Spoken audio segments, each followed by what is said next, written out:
Let's see if we can zoom in just a little bit, shall we?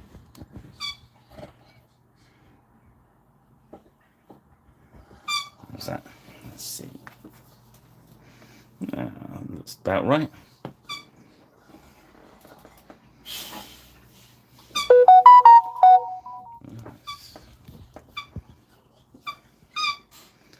See how that is. The ship's dog's discovered his squeaky toy. Just in time. Well done.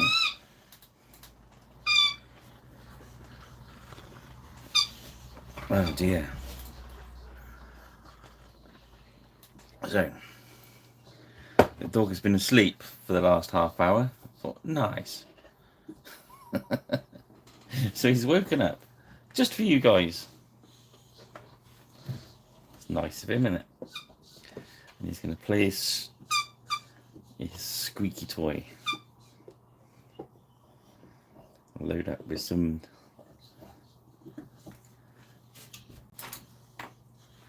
mat. Right. So that was a bit of a weird kind of start. I get my brain in. Yeah. Yes, the dog's just decided to accompany us, right? Might learn a tune by the end of the evening. If it annoys anyone, just let us know and we'll evict him from the painting room. So, yes. Right, good evening everyone. How are we doing? Hope you've all had a good week. Hope we've got them free. Make sure they've got the lights on full because it looks a bit shadowy, doesn't it? I think we'll be alright. Okay, let's get this road on a show.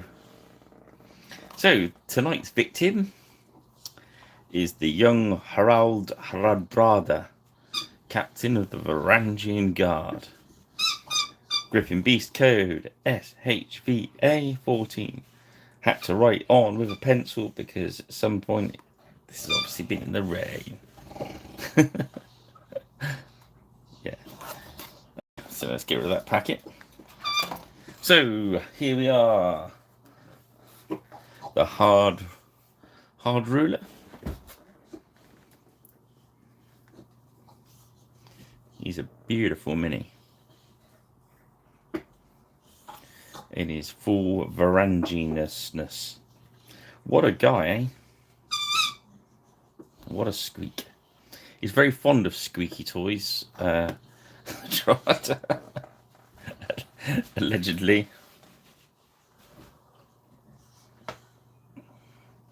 I'm a bit slow start because I'm slurping my coffee. So we'll start off with moonstone skin.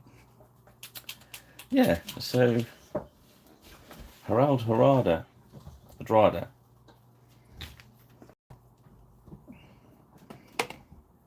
and the Varangian Guard. It's crazy, isn't it? I think it covered that all that distance. He must have been the original badass name.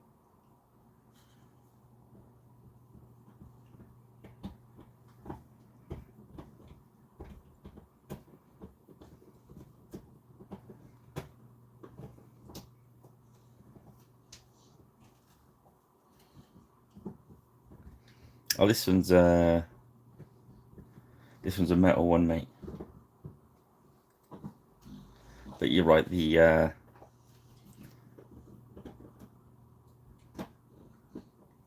this one comes with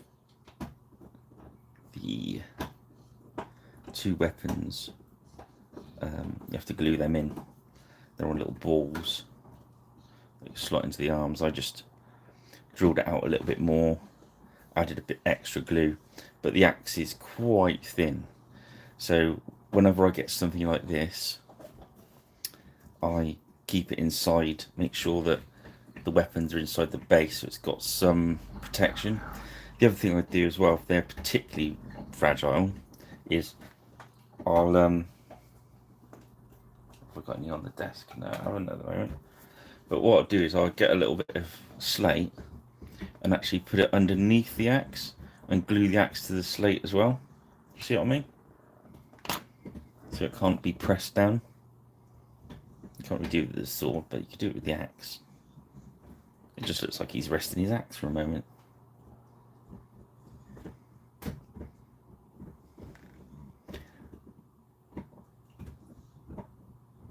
I'm going to swap this brush because I think I killed it earlier with some wash.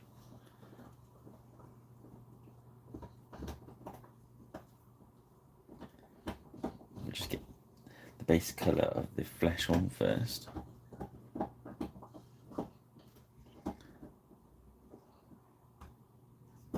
Actually, it's just amazing. This, what a guy, you know what I mean? Racing around the world, kicking ass in many different countries.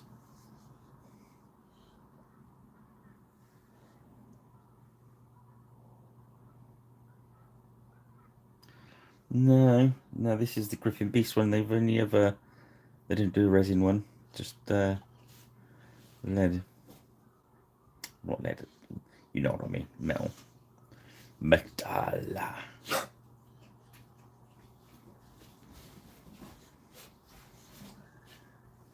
But there's the same thing, it still stands, doesn't it, that if you've got like a, if it's going to be a real big gaming miniature,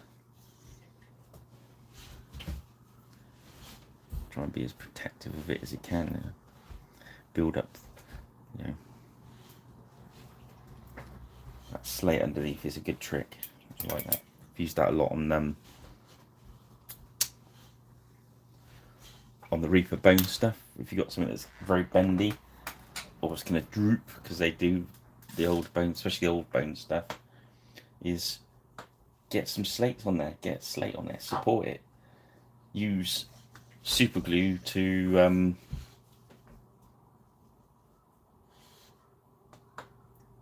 perhaps it's a very similar miniature, maybe there's a footstool miniature like it, or something else. There is something with a similar axe I've done with resin. It's there's a Mears miniature. What? I can't remember what faction. It's the snowy, icy guy. He's got an axe that's almost identical to that.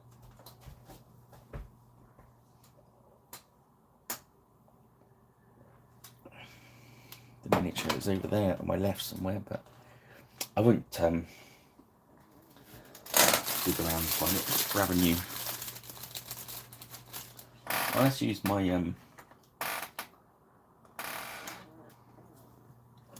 Galinsky.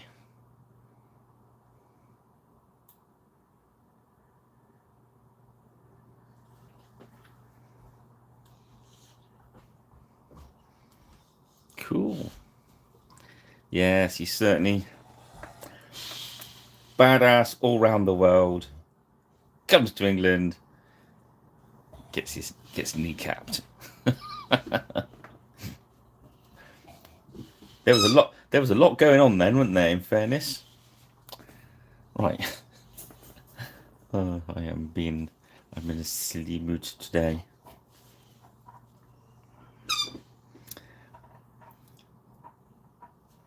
Right, let's think. I'm going to use the miniature on the Griffin Beast website as a rough paint guide.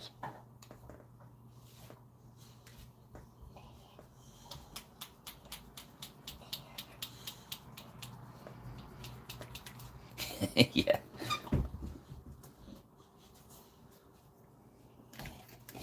So I'm going with Demigod Flames, a deep orange yellow. And I'm going to lay this down fresh, the base colour on his shirt, because being in the Varangian Guard, so the Byzantine guy, my friend the Byzantine guy, informs me we're in for a colourful evening.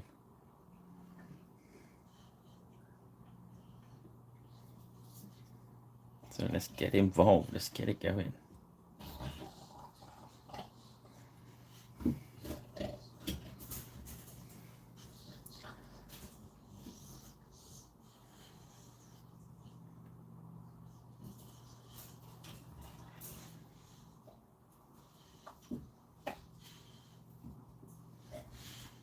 Not very often in these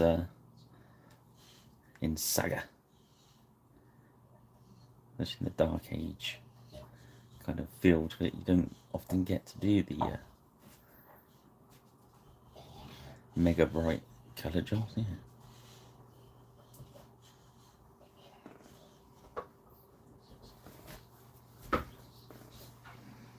Yes, true. You didn't get the spear up his buttocks.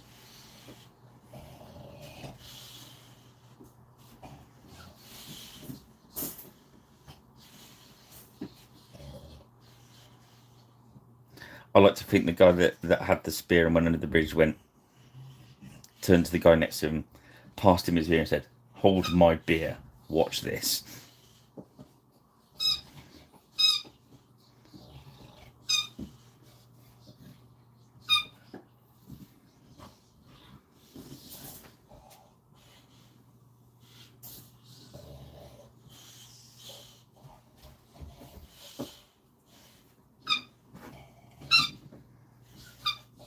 So yeah.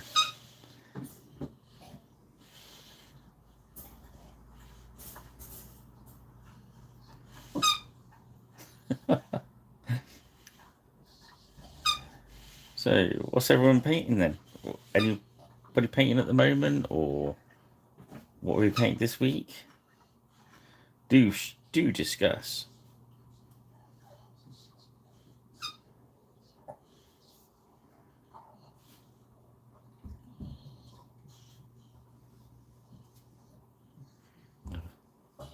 I personally have had a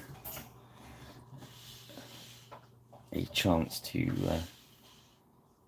I'm gonna do his beard this yellow, because I know we're gonna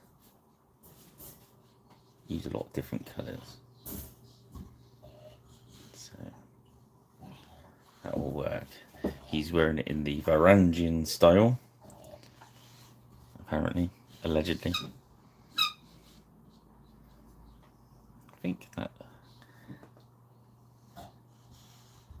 he's a yellow coat, so let's carry on underneath his armour.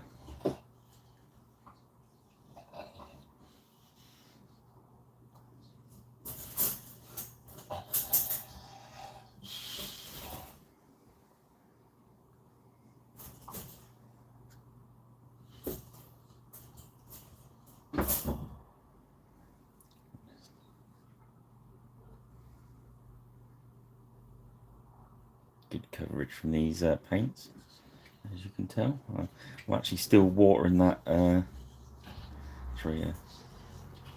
thinning that out with the medium. And it's still happily doing its work. Yes, I play Saga. Not as often as I would like, in fairness. But yeah, I do partake in the saga-y goodness of Studio Tomahawk's game. Got a few different warbands. Some of them I've painted on the Paintalongs. I'm just going to go for a cheeky second thin coat, as Mr. Rhodes would say. Probably didn't need to, because we're going to go with different yellows, but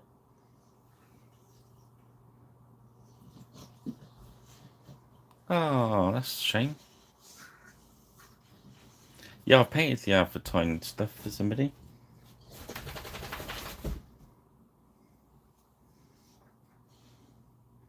Oh, that is crap.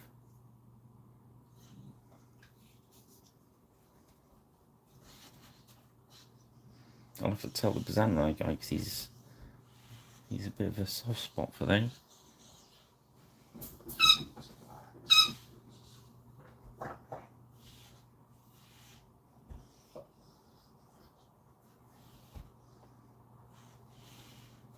Okay.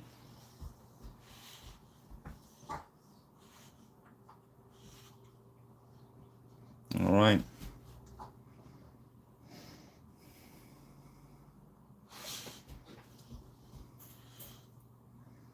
Yeah, I don't know. I've been at a show where they've had a chat.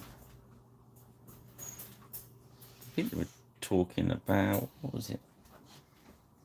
They were talking to Lord S about something. They were talking about Little Big Man shield designs, and then about how much lacquer they should use. Get orders in before September 25th. So September.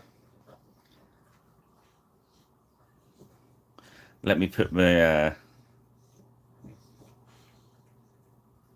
teeth back in. So get in orders before September of 25 on Facebook. So any Avatar fans, you get to send them a message of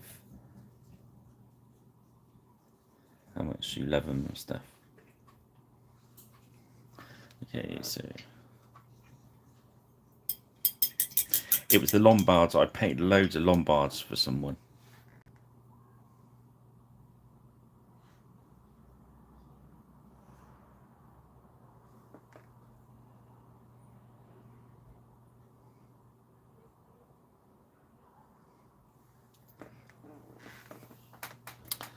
Yeah, it's crazy bad, isn't it? All the hassles of the costs of metal and stuff. I'm not surprised people are getting fed up with it. And talking about that, weirdly, I've had kind of I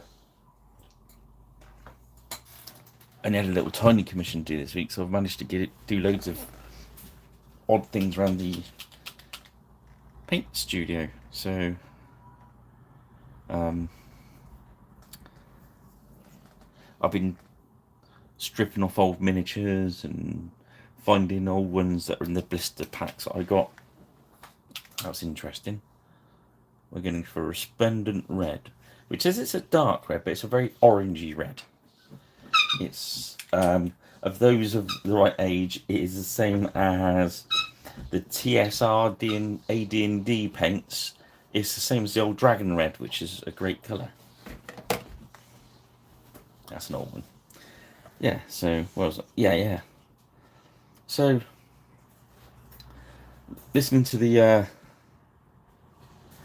obvious problems of the costs of metals doubling, I think it was Heresy been struggling. I know the Beastie Boys themselves have not struggling, but obviously the cost of metal is a bit of a worry. And then I grabbed some old miniatures out, old Raoul Partha. But they're using like lead bases instead of plastic slotters. You know what I mean?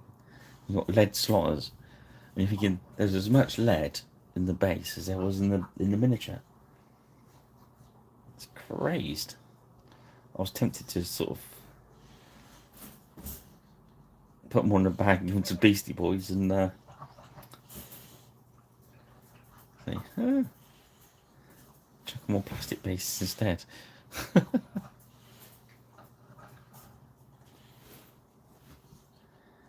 Yeah, I think the miniatures are too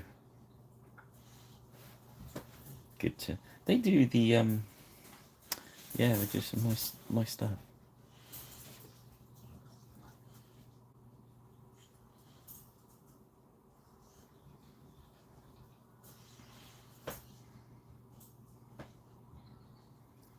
So just whizzing some of this on there.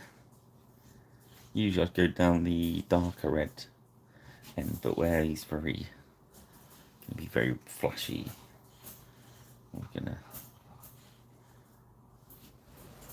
go for this orangey red.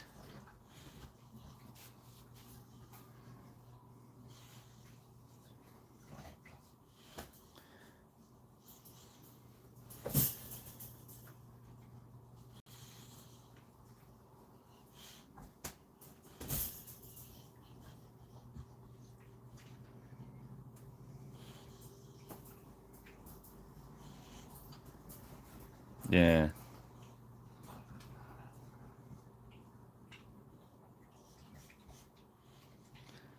very true. Evening, Nick.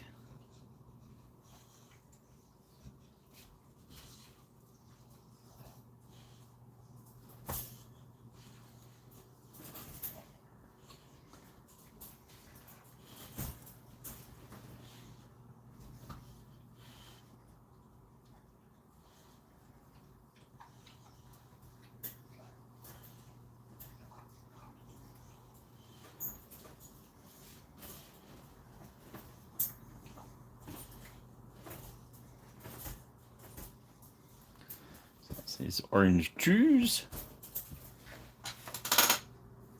Let's sort the dog out. He's trying to pull his bed through a for a puppy cage. It'll be a moment.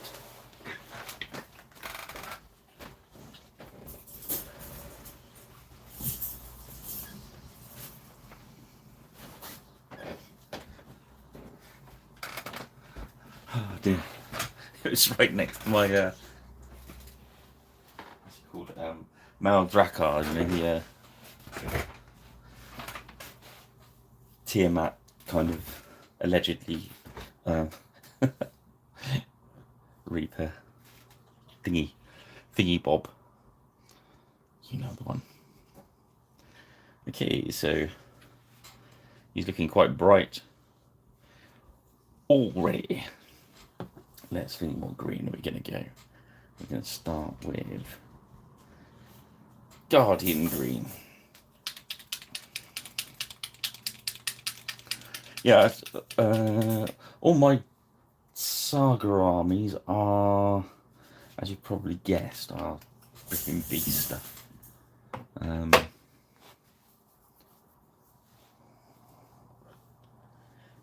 It's just, I don't know, I get on with the guys, and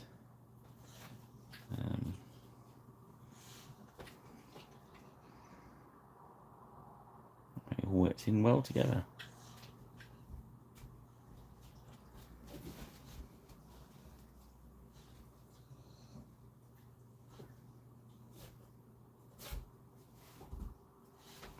Yeah, I can see the, because they're flat, they'd have been easy to cast. The ones I was kind of found and talk about, the when they used to do this, so you'd get the nice lead. It makes the miniature nice and weighty, but how much lead was in those? And I remember buying blister packs of those bases as well. But yeah, this was one of the blisters I found. There was this guy, his two mates, all on nightmares. There we go. So we had some fun painting them up.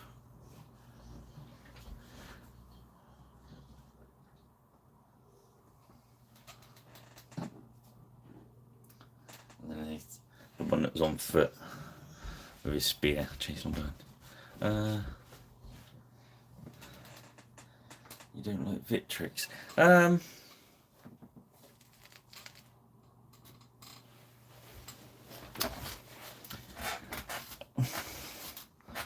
I found with the Victrix ones, if I'd have had Victrix to start with, I'd probably stuck with Victrix. I just don't find they mix with much very well. They're nice miniatures.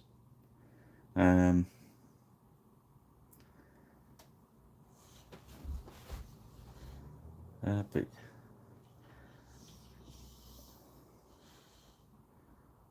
I'm a bit of a toy soldier nut. So if you put I don't know, if you're fighting somebody that's got a footsore army warband, and you put your Griffin Beast warband next to it, they look kind of fine. But Victrix, not so much.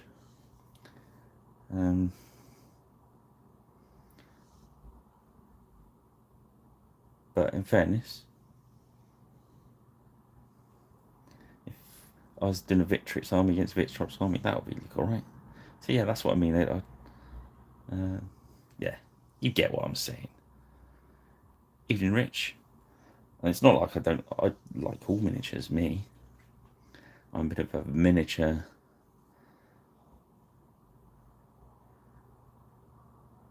floozy. Is that a good word? I don't know. But yeah, I've made some Victric stuff. It's paints it well. But then again, I prefer metal miniatures in fairness. So, you know, I think the Griffin Beast plastics are very... They do what they say on the box.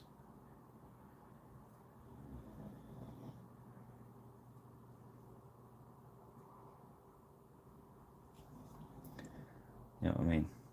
They're yeah, and a good value for money. You know what I mean?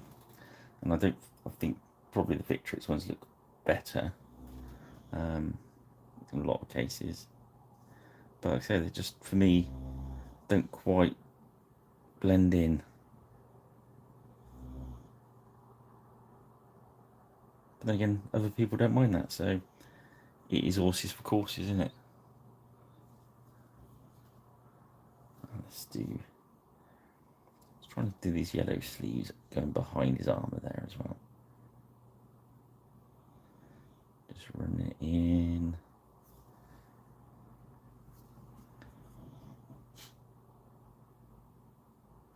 I bought some of these little grips. I've been using them all week. Yeah, they get on alright. So I usually use my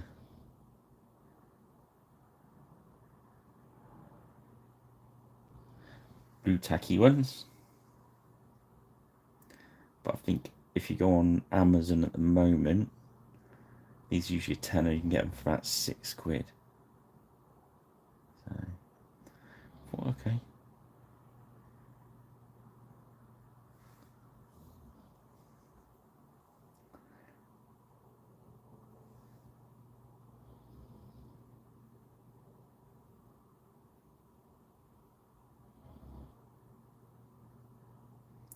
Yes.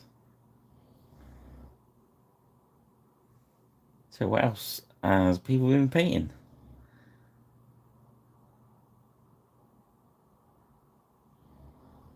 We can find when Ben gets here if he's glued anything to himself this week.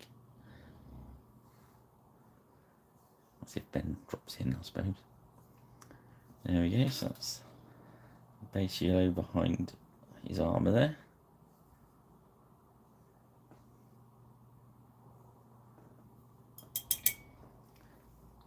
Let's start his booties. Let's start with Bootstrap Brown. Give it a bit of a shake. I'm not sure the colours of his armour yet. I know what we need to do before we put that brown on.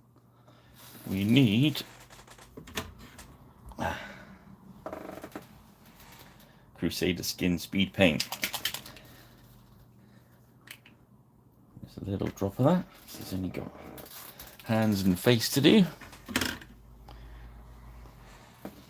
Get one of the rank brushes.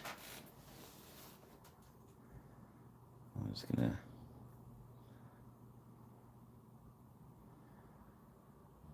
drop that over all the flesh areas.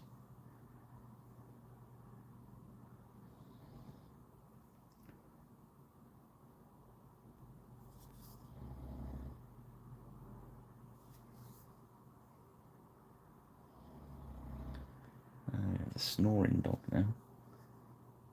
He has to worn himself out. Yes. Yeah, I've got your box has arrived, Rich. I've yet to open it yet because I've been play testing a new game all day with somebody. That was good fun.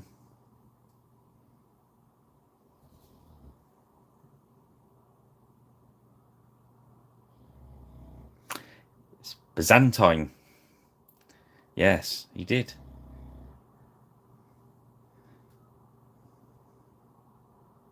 In the Byzantine style.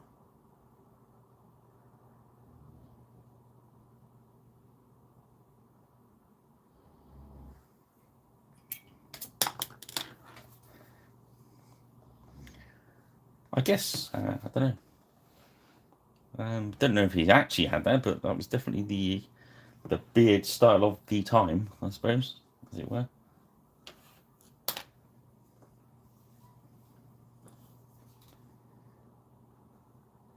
So go back to that bootstrap brown for his boots.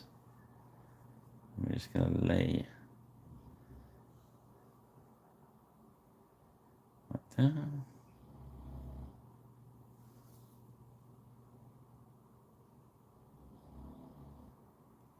Yeah.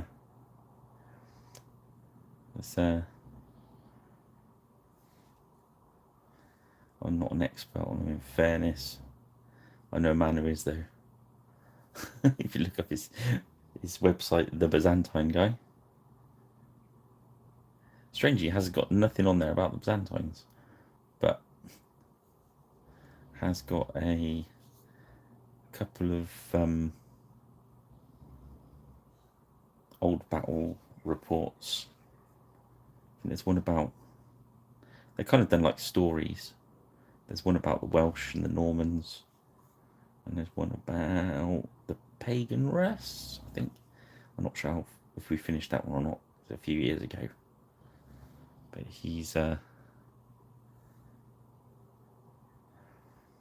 we don't have Amish really. No.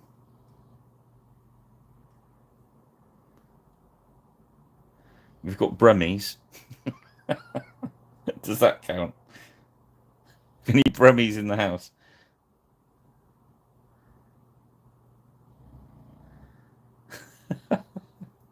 I can't believe I just. I'm not comparing. I'm not comparing the Brummies to the Amish either. But yeah.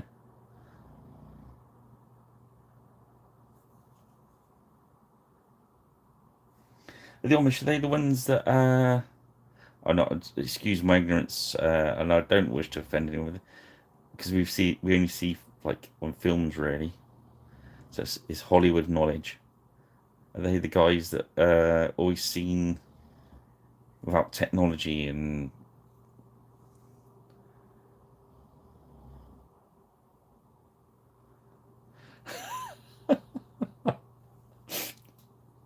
you get what I'm saying though, Rich? Surely.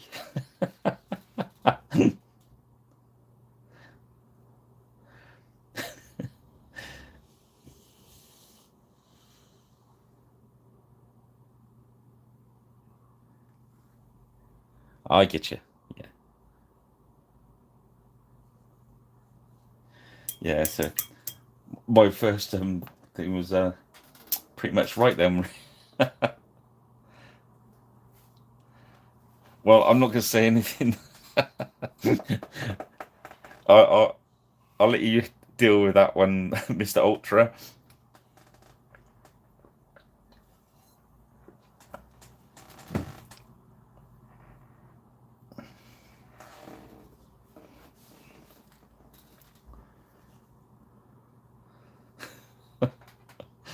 I'm not sure the Welsh would totally agree with you.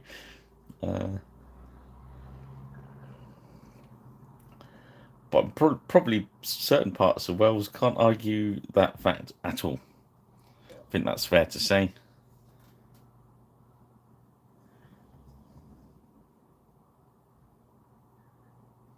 I'm going to just drop that brown onto the grip of his axe as well. Because why not? We've got that brown out, we might as well use it. It's very true.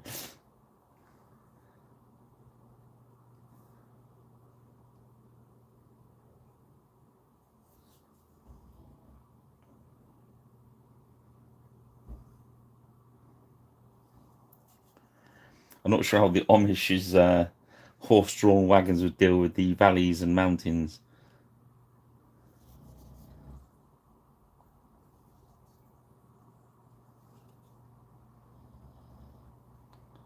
But hey. Right, so this is some sort of lamellar armour going on there. So I'm thinking of doing that with a gunmetal rather than a gold.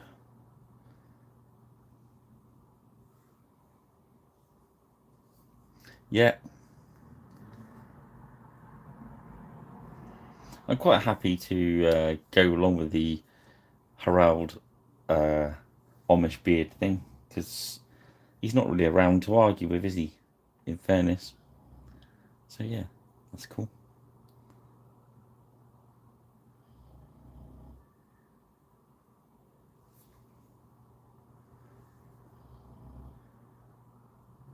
I think this might have been a little. The Byzantine Empire might have been slightly earlier though.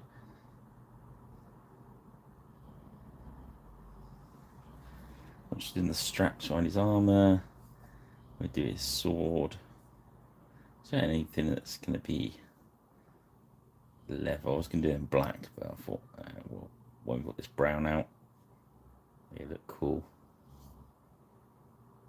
And the rule of cool always wins.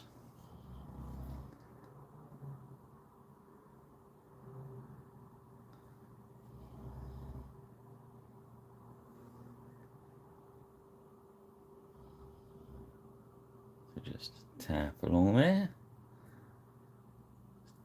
Keep it neat. Neat and tidy. There's a string on his necklace.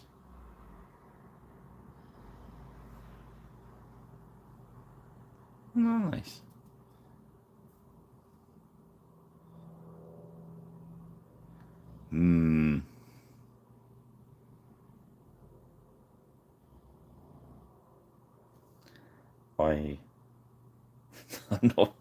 I don't want to comment on that. I don't really know.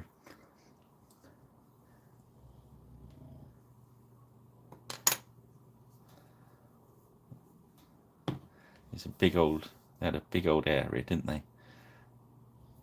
And it was whether it's the which part of the Byzantine as well. But hey, if I had a man here that could answer you.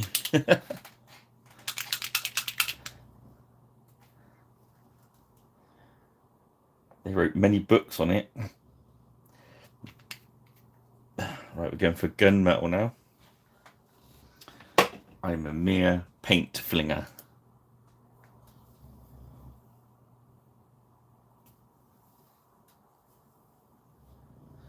Yeah.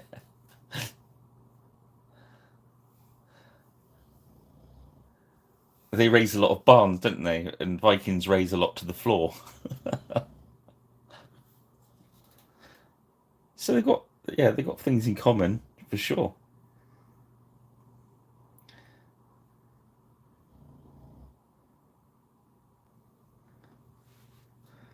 Perhaps the Vikings were just a little bit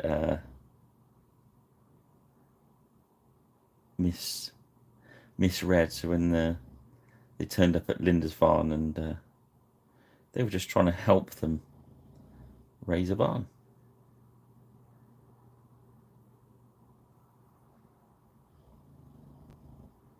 It was just sorely misunderstood.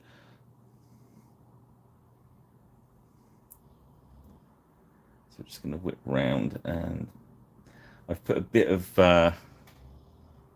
matte medium into the brush. It just helps the metallic run a little bit easier.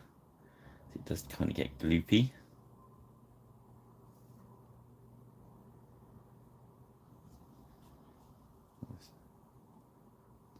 But not enough to thin the pigment out. There we go. Yeah, medieval typo.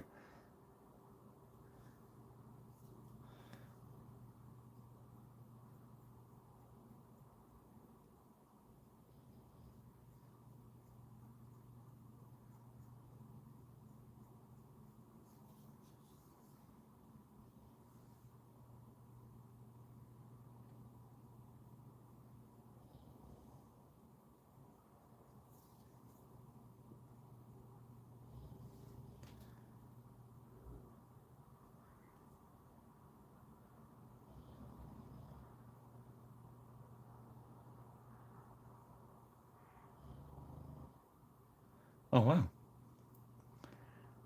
Selwig has been cancelled in October. Wow.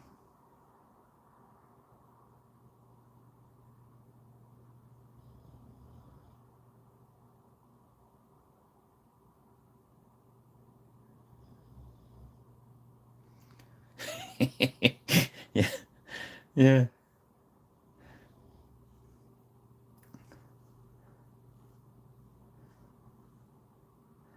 There was a slight error in miscommunication caused the all the problems at Linda's farm.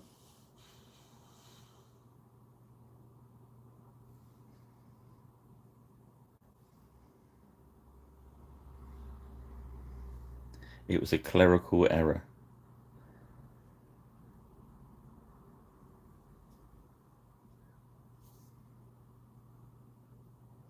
This does look quite shiny at the moment, but we're going to put a wash over it, and then so that will take that back down a bit. Enthusiasm, yeah. Those Vikings are very enthusiastic.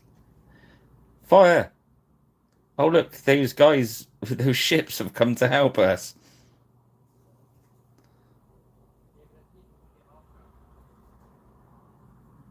That's fortunate. Welcome, friends.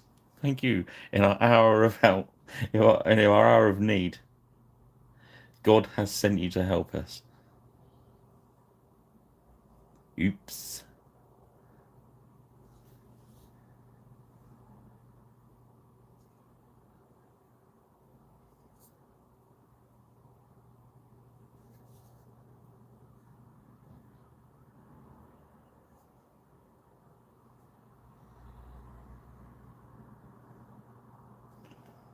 Well, this is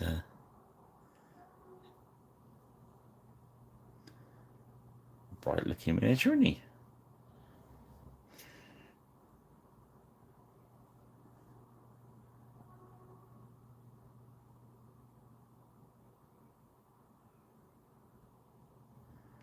I was explaining to the wifey about like the Varangian guards, and just basically lords and people had power and money back then. I was sort of saying they would have all the best gear, so you can imagine these guys going over there and earning their fortune and having all the best gear made, and then turning up somewhere and fighting some poor guy is using his granddad's sword that's kind of been hanging on a wall for 20 years.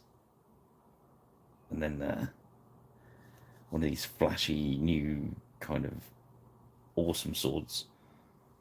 They ride into the village or whatever, and bang, he blocks it on the fable sword of such and such that's been in this village for 20 years. And the new sword just goes straight through it. It must be magic. I think this is where the idea of magic swords and that would come from. I might be wrong, but it's not a bad theory, I think. Other theories are available from proper people, as I say. I don't know if that made any sense whatsoever, but it's how I feel about things. Then again, I've just said that the Vikings arriving at was a slight accident. So I shouldn't really take too much stock by what I say. But I'll carry on talking about painting now. Because why not? So that's got all the silver down. Or gunmetal as we call it. So now I'm going to lay down a bit of gold. I'm going to use. Yeah, what was I thinking about? Greedy gold. We were talking about like Battle of Hastings, for instance. You know, all the weapons at the is we picture it as like, oh, it's a battle, let's go, and thinking about these weapons being in good nick. But when was the last time these weapons were used? And, they'd have been hung over the mantelpiece, as it were, from Great Uncle Bob that left his sword or whatever. And they're probably, most of them are pieces of crap. Then the other part of people were using their you imagine one of these guys, he walks into your village or whatever, so you attack him with your favourite rake. And his magic sword cuts your sturdy rake in half with one blow. Must be magic. That's one of my favourite things to say. If you ever get into a room with some real clever guys and you feel a little bit out of depth, I've done it where I've been in the presence of some real professory types, well, actually professors, and your only chance as a mere painter stroke D&D player is to go with the it's magic.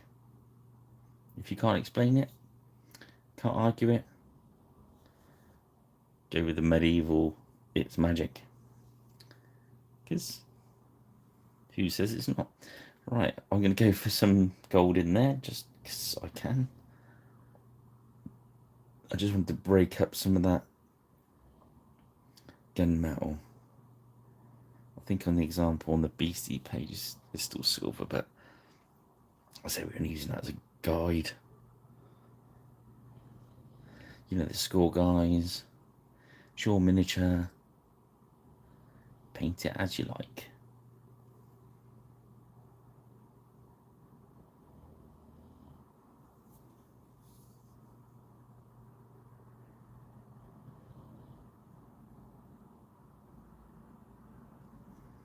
Okay.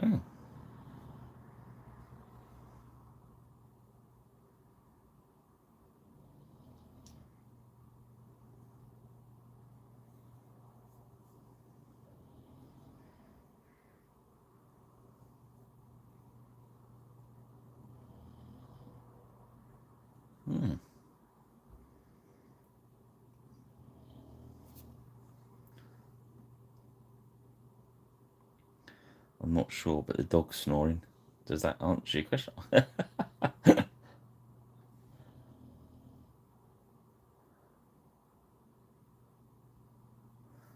you go. Just sometimes you just got to break the colours up by investing in a sort of different colour. You know what I mean? And that was one of those areas, I think. All right, yeah, Carl, yeah, I'm with you now.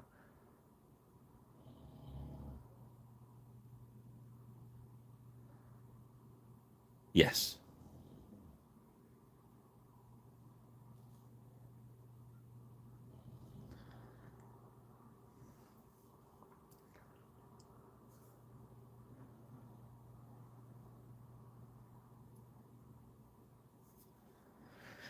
Okay.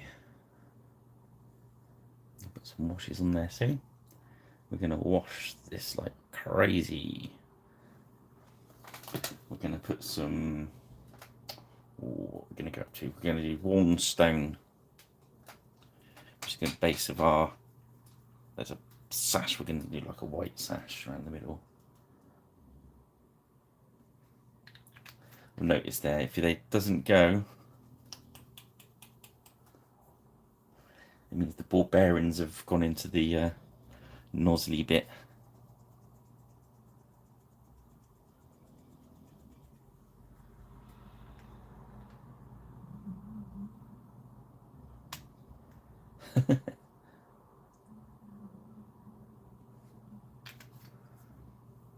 Yeah. It's strange how names heap about in it and what gets fashionable. And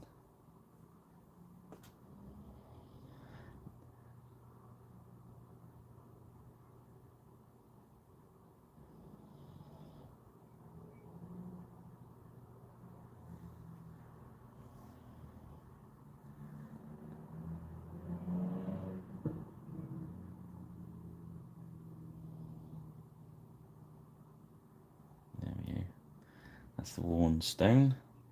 Just a bit of matte medium in there just to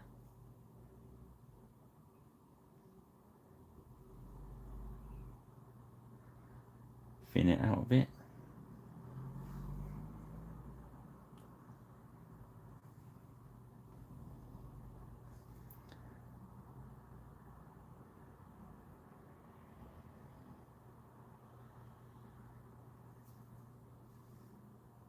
Yes.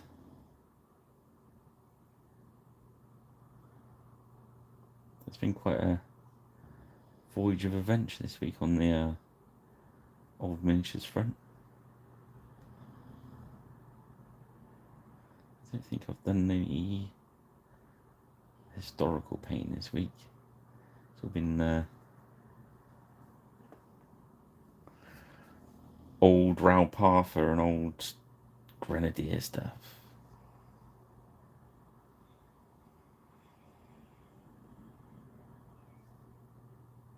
Which is a bit of fun.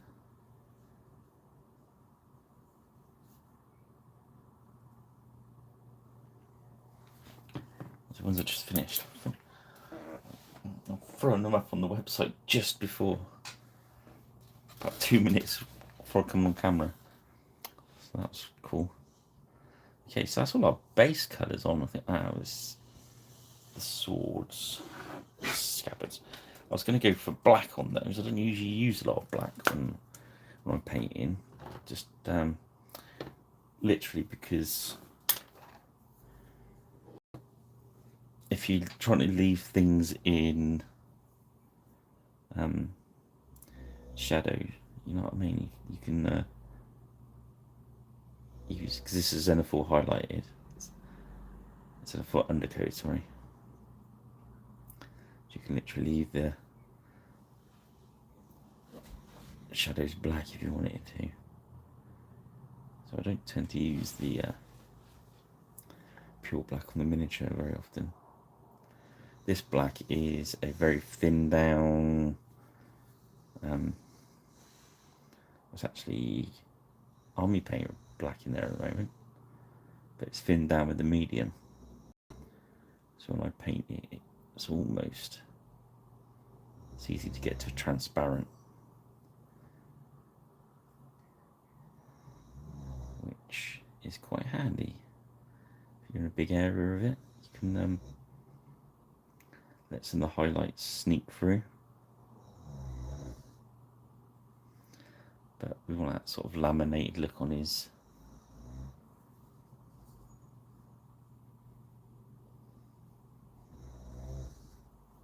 Okay.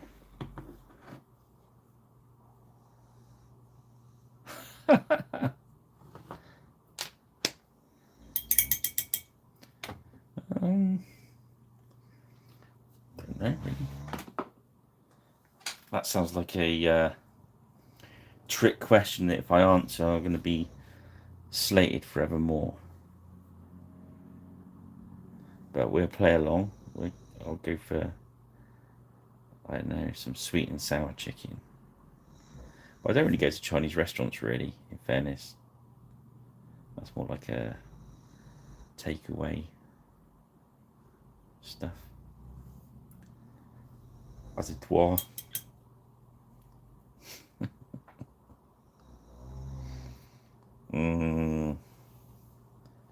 Yes. Special flight lice as well. Right, let's get some washes on there so it can start drying. We're going for dark tone, which is your good old Nuln Oil in a different language. Pick up our rubbishy brush because we don't want to kill a brush on it. I'm not going to water this down. We're going to leave it at full power. Let's say it's army paint of black, so it's quite strong. But I'm boring the dog, boring the arse off the dog. He's snoring.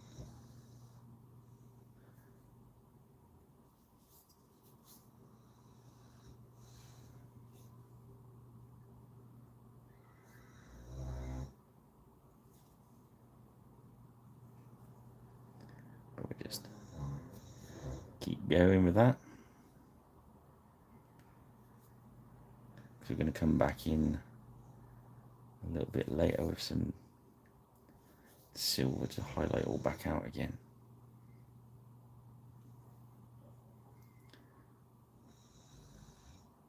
Just to and fro it, you know what I mean?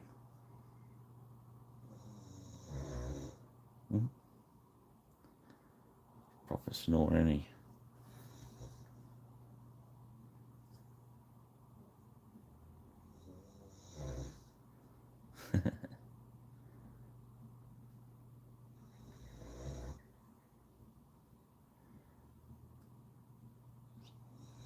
Yeah, just be careful with the wash. I'm just making sure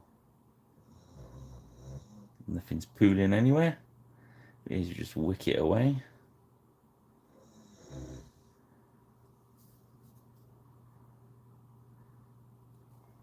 Yeah, running down those arm guards.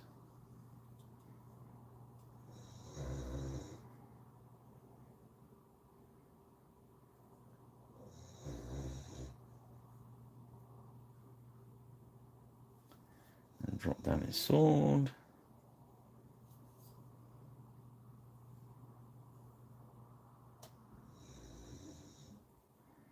So letting it be quite heavy, really. And there's the axe head. That's quite a big axe for one hand, isn't it?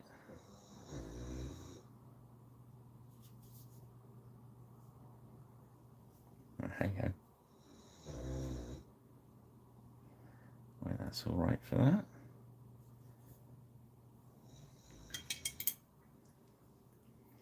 I'm going to go around and wash all the other base colours. So we're going to go green to green and all that sort of jazz before we highlight them up. As I say, we don't want to spend mega time on these, but they are the warlord of your band, so it's worth giving them a good amount of time.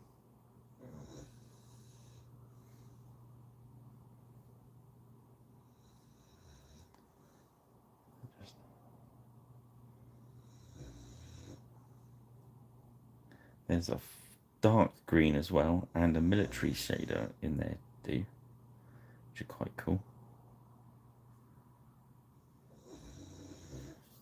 The military shader one is very good on the khaki stuff.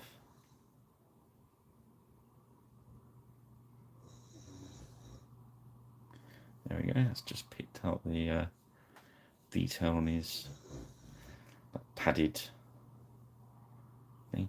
A little bit of a pool forming there. We're just going to wick it away. Wick, wick, wick.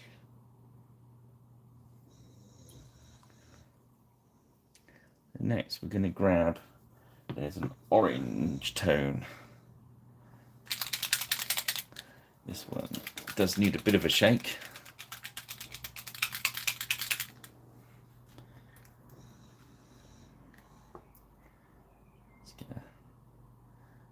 Empty little back there. We're just going to drop this orange on the yellow. I might do it on the red as well. I might go back in with a red wash. See how fruity we feel in a moment.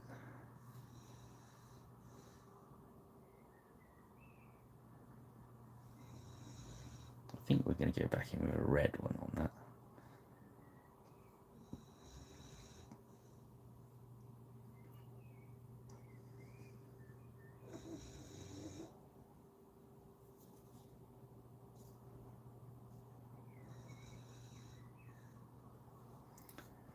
Yes.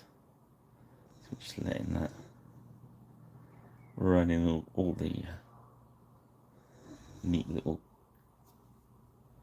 recesses.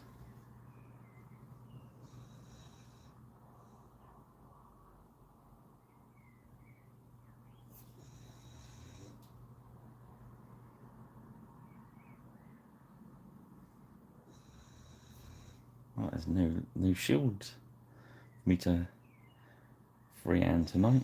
So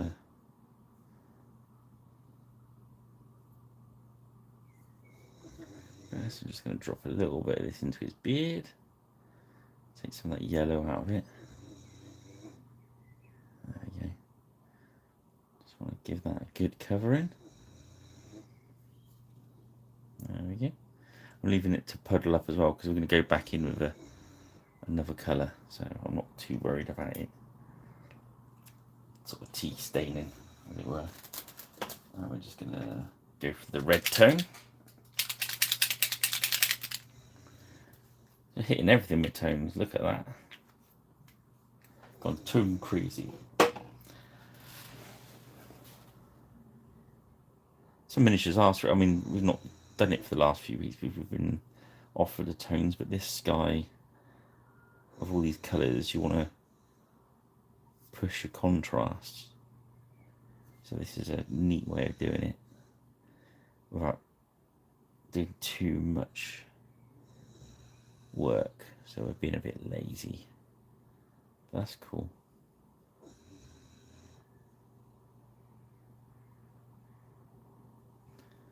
There we go. And then we're gonna grab a sepia tone.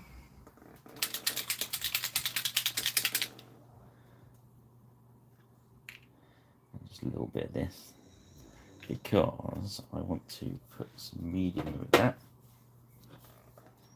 Just put a bit on your brush, in with that, probably a little bit more. And that white sash, I just want to drop it on there. If you use the sepia too strong, it will turn the whole thing yellow, which is what we want. We want this just to sit right into the depths of that.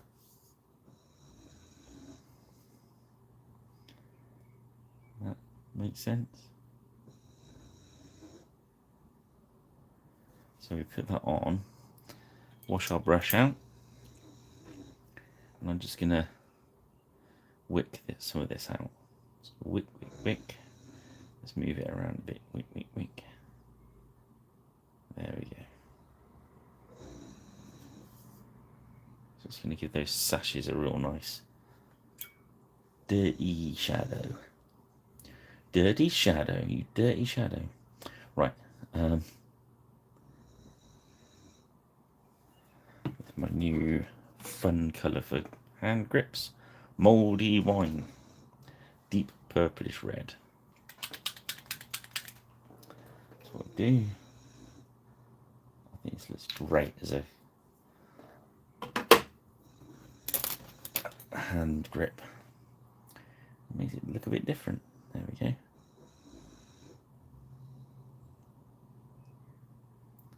It's a bit fantastical, I suppose, but hey, I said before, this is my miniature. We've gone a bit heavy on the paint there, so just gonna wash it free.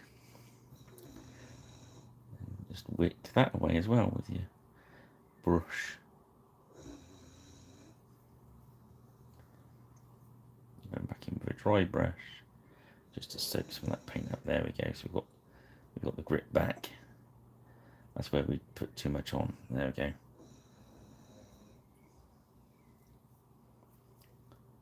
So next we've done the red on there. So his boots and stuff. We're gonna just go straight up to leather brown. That's from Bootstrap Brown, so this is the highlights of that.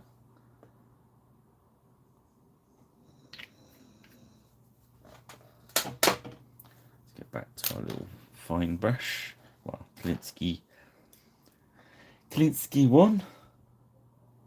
I'm just gonna thin that paint out with our medium, and I'm just gonna paint the highlights. So his boots, it's like the toes of his boots, just around the edges. The little top of his foot, then around the bottom edge of that boot, because the top edge is going to be in the shadow of his trouser there.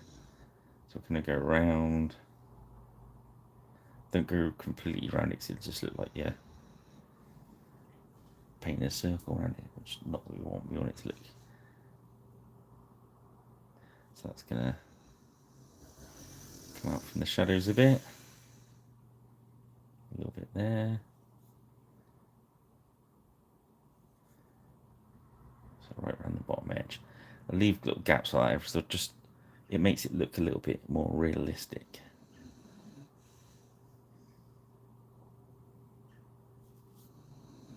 So the top of his toes, a little bit around the edge there. As you see, I'm just working the brush a little bit, just dabbing a little bit on here and there, just give your eye something to look at. Okay, so this strap, go along that top edge, just bring that brush down. We're just in that top edge. So kind of neat little edge highlight like that. Again, don't worry about getting a complete line. Let it break. A little bit on the back of those straps. Anywhere where the sun can kind of get to. So the top of his axe grip there.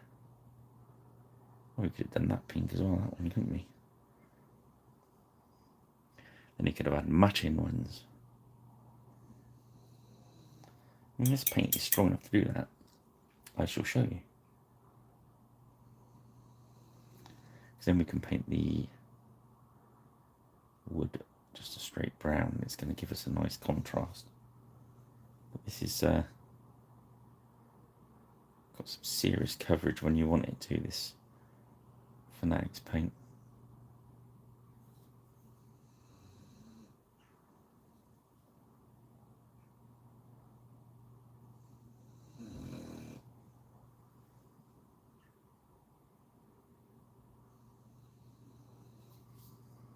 I know it's not probably historically accurate, but hey, Saga is a fantasy game that's based in some facts. There we go. That's going to allow us to use a darker brown on the wood of the axe rather than a light brown.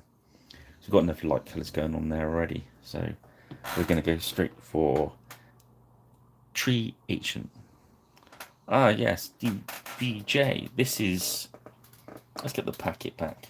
So we can, this is Harald, young Harald Hardradda, the captain of the Varangian Guard.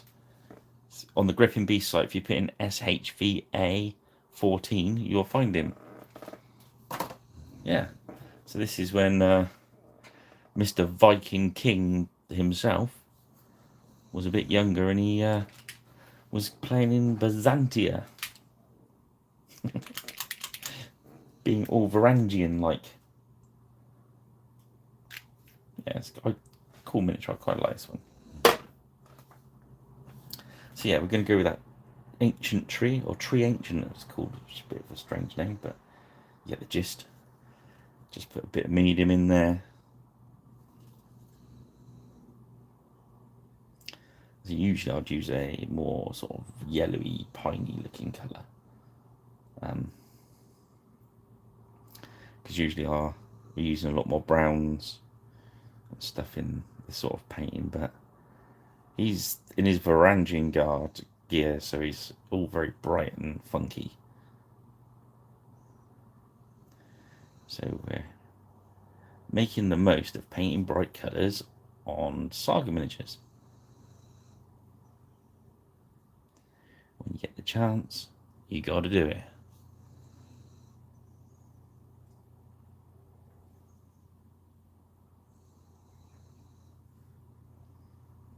Just put a bit there. There we go.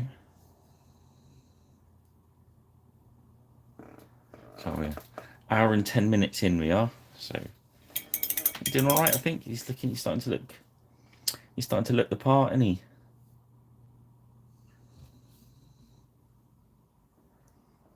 So the edges around his armour, I'm going to use a kind of red leathery look on. It's probably something else. It's probably a different metal or black or something there. But I figured if I use this one, carnelian skin, which is a very deep reddish brown, it's one of my go-to colours for like a red leather. And I'm going to do that round his armour. It's just going to outline it from the other colours.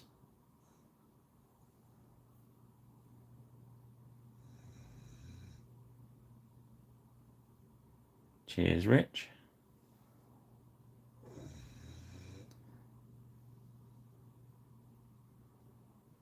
Rich is painting a goth warband, which are known for their black uniforms and dour attitudes to life, and are going to get smashed by my hits. Have I played Call of Cthulhu? Yes. Yes, I have played Call of Cthulhu many years ago. But I do love the Cthulhu vibe, mythos, if you like.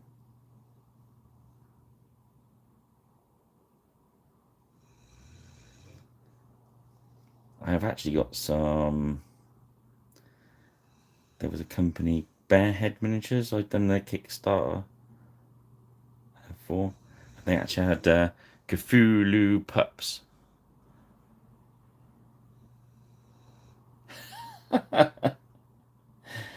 Yeah, I don't know how you didn't paint all your goths with like eyeliner and you know,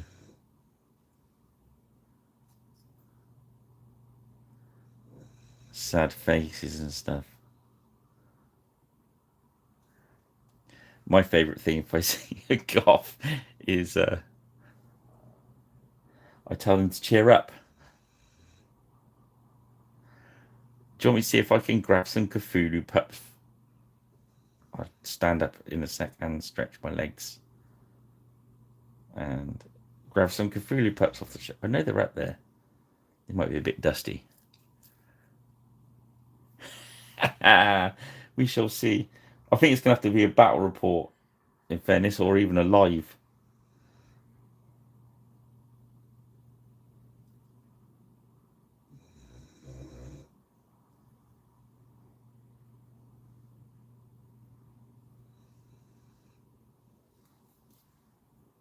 See what I mean now? I put that lever around the. I don't think it's correct, probably to what the armor would have been. Maybe it's enough of a maybe to do it, I think. But see how it outlines it. That's why I did it. That is why I did it.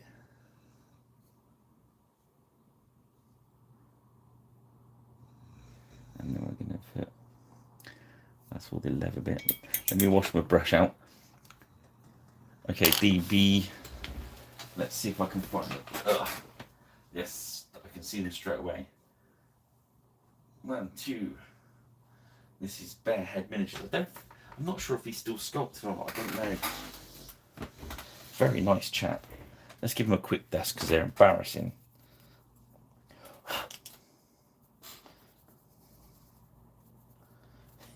Yes, these are Cthulhu pups. Cthulhu. Cthulhu, however you want to say it, really. I don't think. I've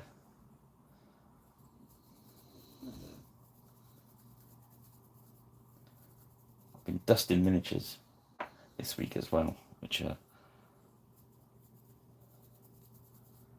it's 4 of these little bad boys, which is they're cool. Here we go, ready. Let's see. Hard to see on camera, isn't it?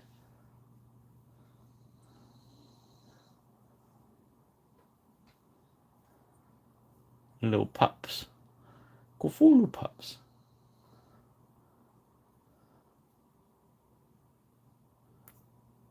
Let's give Harald for scale. Right, can I'll put them back off camera now, and they can go back on their shelf later. They're so cute. Oh, let's pet the little puppies.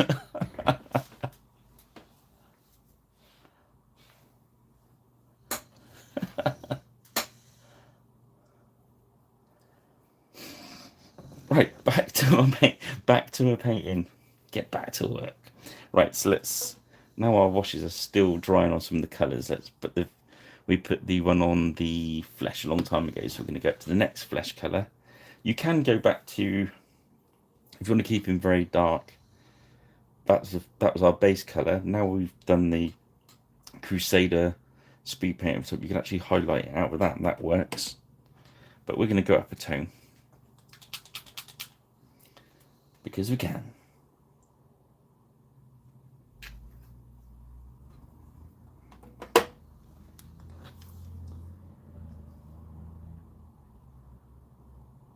Bit of medium in there. I've noticed I get used to these cheapy brushes. When I use the Kalinsky, it just sucks up so much extra moisture. I've got to keep remembering I've got more stuff. So we're going to go nose, cheekbones, across the top of the eyebrow there, trying to leave a gap between the eyebrow and the rim of the helmet, so it's, yeah, a little bit of shadow. Then we're going to go on his chin, just above where his Amish beard is, and then just nip his lips. There we go. And then we're going to go on the back of his thumb there. That's where the light's going to catch there. I'm just going to work it really gently right across the back of his hand.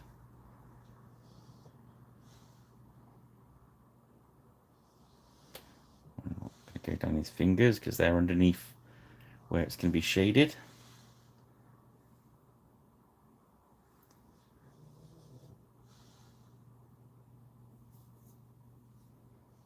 Right on the back of his knuckles. We're not going up underneath the armour because it's going to be all shady around there. We're going towards the knuckle edge, which is where it's going to be brighter. We'll just come around again. So we're going to take another tiny drop of flesh. And we're going to do the same thing, but this time on his nose, I'm just going to do the tip. And I'm going to do his cheeks, just the very top. I'm going to run a line on his chin a little bit. There we go. So we'll leave it like that. So there's his face now. We can see got some nice shadow going on in there. So next colour we shall work on is that yellow shirt, smock tunic. We started with demigod flames, so we're going to just go up the triads. So next one, which is fiendish yellow. Remember, we've done that orange wash to bring it all down tone anyway. We could have done that later on, but I'll go for maximum contrast, maximum. So we're going to grab a bit of a medium. Make sure our brush isn't overloaded, and we're just going to come down and catch all the high areas, all those high ridges around the bottom of his sleeve there. We're going to leave that wherever the wash has landed. We're not going to touch that. We want that to stay in there. So if you look there, that wash has just gone a little bit crazy up onto there. So we just get this yellow and we're going to come down and just reclaim that bit of highlight. There we go. Just work round. Bit of medium in there in your brush, mix it into the yellow, and then be nice and gentle and just work round. Then all the high bits, start building our highlight. Because it's a lighter colour, it's going to look too bright when we put it on. But don't panic, because as it dries it will blend back a bit. And if it's too bright at the end, we just put another wash on it. And say, or we could drop a glaze over it. Any of those. So that's that sleeve done. So we're going to go onto this sleeve. I'm just working around the mini.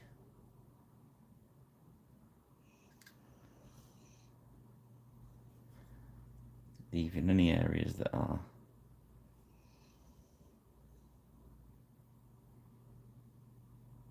got any wash hiding in there, because that's going to be our darkest areas.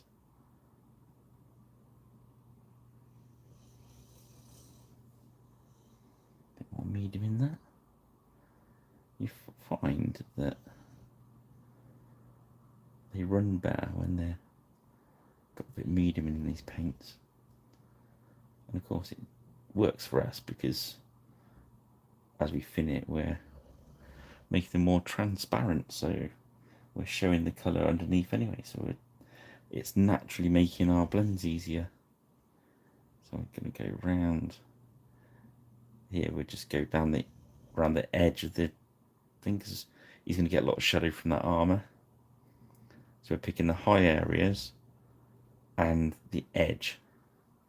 Can you see that? We're just letting our brush just touch it across the edge, and I'm letting it drift in some of the high areas, and some areas I'm not touching at all, just to give it a little bit of a, so it emphasises the stuff that is highlighted. There's going to be hardly any round there because his arm's there as well. There we go. So in between there, we want a bit of highlight right in the middle. But we want to leave the edges because they're under the shadow of the greens there. That makes sense. You could go around again, but we're not. What we're going to do is we're going to go up another tone. It's quite a jump in these yellows. It goes to demonic yellow, which is very, very yellow. Vivid yellow. So what we're going to have to thin this one a little bit.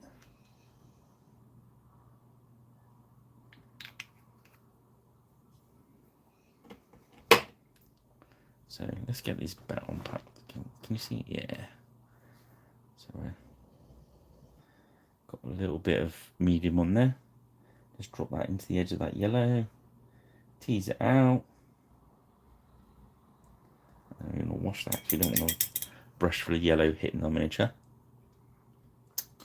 So now I'm going to just pick up a bit of that yellow. The first thing I'm going to do is Amish beard. And I'm just going to go right to the edge. I'm just going to, just that bottom edge, I'm going to go around just to make it highlighted. There we go.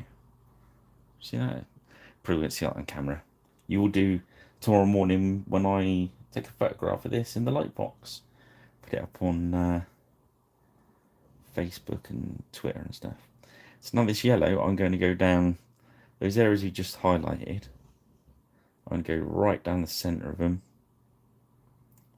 Really staying really thin, really neat.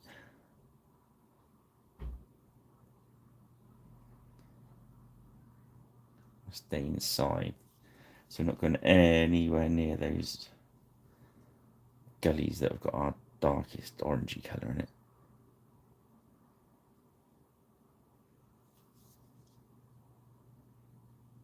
This is just our very highest highlights.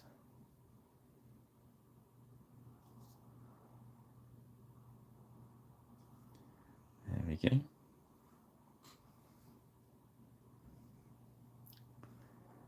And just work around the whole mini.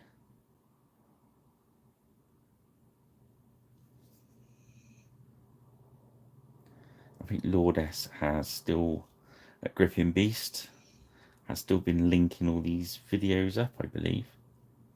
I'll double check with him. Yeah, so if you go to the Beastie website and you're looking to buy a mini, I think there's, if I've painted it on our live paint along, I think he's put a link to it, so, which is quite cool.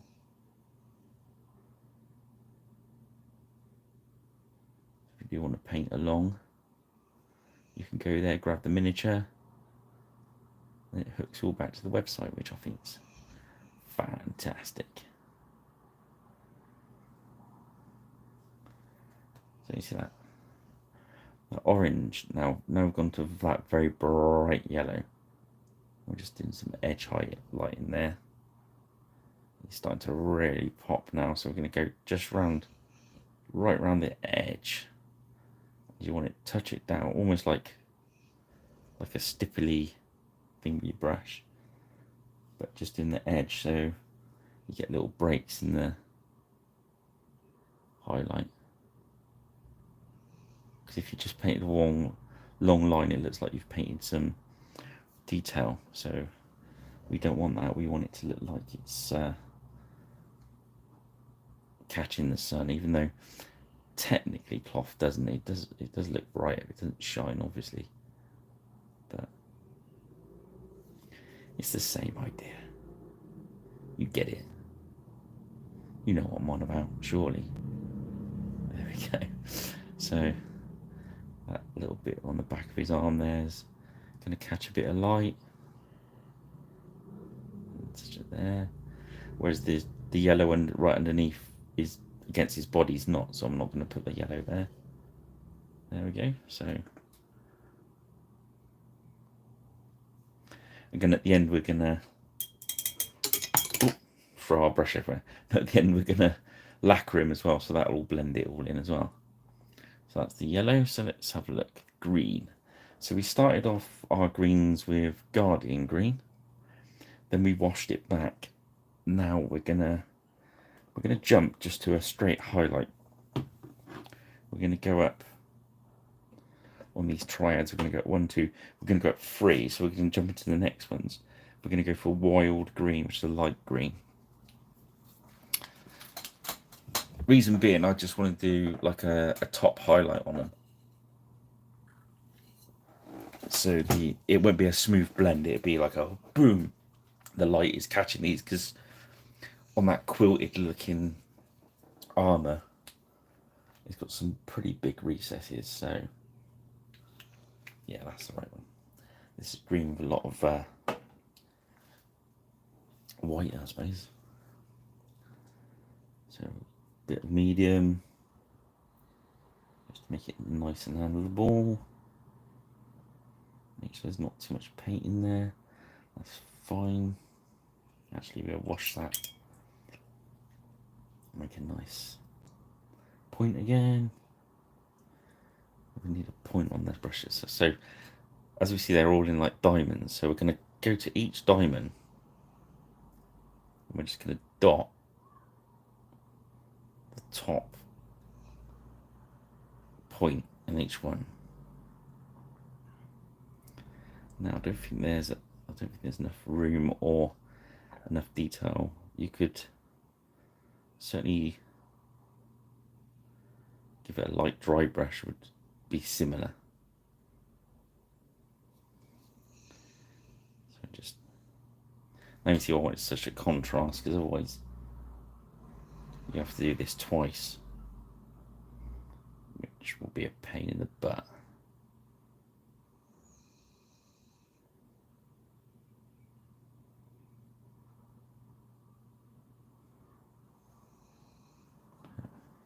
I'm not going to bother too much around where his arms and that, because they're putting it all into shadow anyway.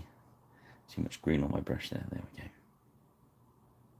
So very gentle. Just, well, you don't even have to get them all. Just get the ones in the brightest areas.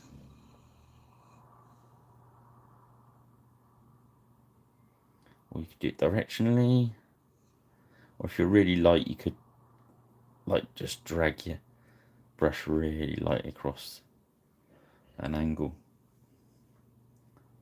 So just options there.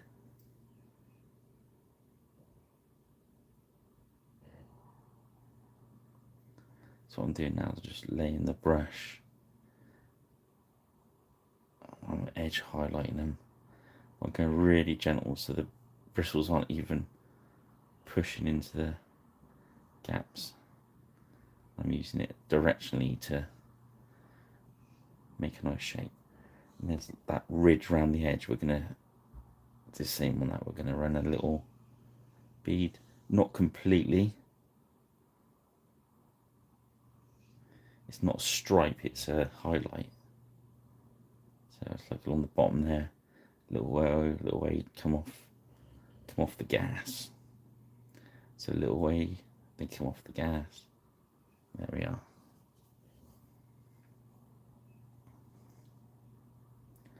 Not much of an edge to paint there, but we'll get a little bit on there. Just suggest what's going on. So next we are going to go back to that white sash. That's got a warm stone base on it at the moment. So next we're going to jump up to Brain Matter Beige, which is just an off-white really.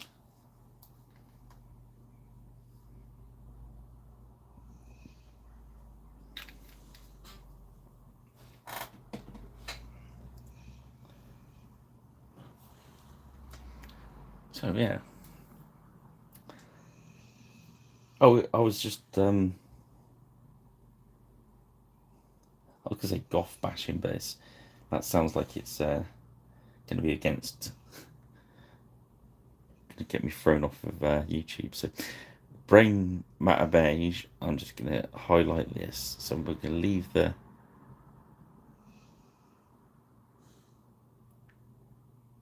where all the washers sat into the grooves.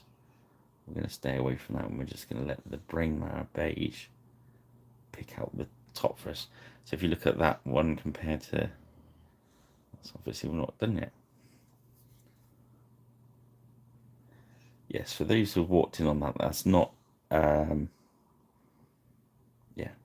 Rich has got a goth warband that he's painting in all blacks and greys, and they've all got lipstick and eyeshadow and stuff on them. And my brave Picts, with their brave valiant warlord on his chariot, are going to cheer them up by putting them out of their misery.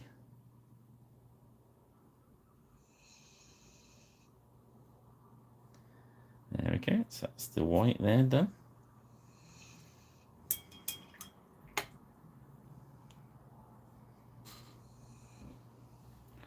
So next, green's all right as it is. So let's have a look at that red. So we're going to go, we did Resplendent Red, which is a very orangey red. And we jumped up to Strong Red, Angelic Red.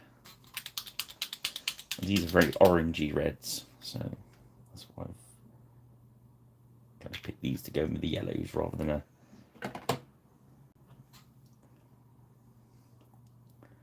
yeah. You know it, Rich. So again, we're going to do the same thing. We're going to come down these high areas and just highlight them out.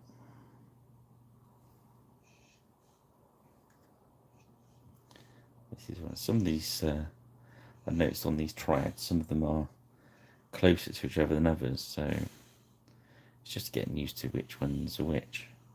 But sounds like the dog's going to dreamland.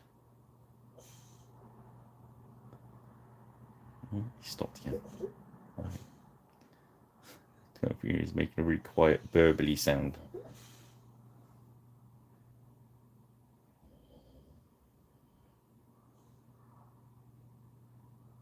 we go. We'll go around again and go to the same areas, but we're going to go inside the areas we've already painted. So we're going to really pinch those highlights up.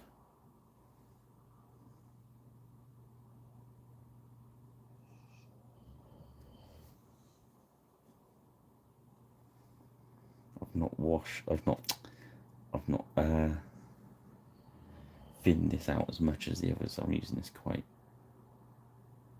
thick, this one, because it's closer kind of to the original orange. You're not going to get such a bad blend, so we don't have to thin it out as much. There we go. Then we're going to do a third one, because we've done 1 hour and 37 minutes now and we've got plenty of time. We're going to go for Legacy Red, which is a reddish orange. Just really pushing those highs. Take a little bit of medium. And we're going to go the same areas again, but we're going to go inside them. So right across just the highest points of our highlight, we're just going to almost dot it. You sort of stippling, I suppose, is the correct term. But nothing that's going underneath the shadow. We just these ones are reserved for the right on the edge of the highlights. Your highest highs. Okay, there we go. So whilst I remember, we'll get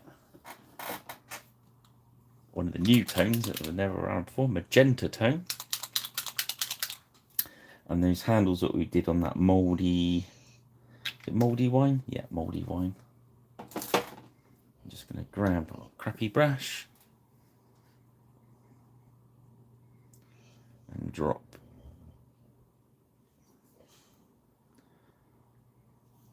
Was it vermilion? Oh, magenta.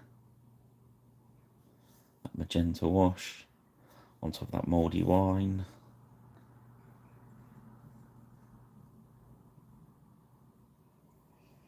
I'll wash our brush out. And then we don't want to go up into our hand, so we're just going to wick it out of there.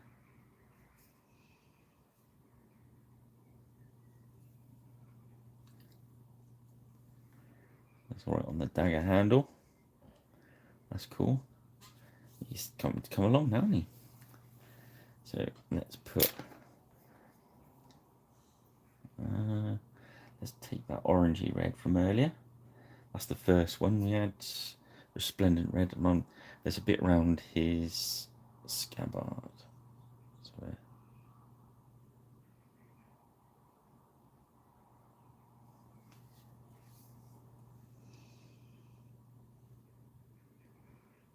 we just run that around there. So that's gonna look cool. There's a little square of detail on the halfway down the dagger case as well. Can you see it? So I'll just drop a little drop of red in there just to let the clever sculptor that we found his clever work. Hats off there. Okay, so the green we're happy with, the yellow we're happy with, the red we're happy with, the brown is boots we're happy with. So it's just that level work around the metal. Now we use that skin colour, so we're going to go up to the next skin colour, which is Tiger's Eye Skin, deep reddish brown. You find it's quite a, again, that's quite a big jump on this one, but that's how we're quite happy with that. We won't put any wash into that. Matte medium. We're just going to go and touch on the edges of some of this leather. We're not going to overpaint it all. Just want a little bit here and there, so just making it interesting, catching the interest of your eye. Looking at that again, I thought it was a belt earlier. It could be the metal. Well, I don't think it is. It's a different shape, but paint yours how you feel, eh? Okay, so that's cool. And I'll tell you what else I'm going to do with that flesh colour. I'm going to run some down the details of this wood.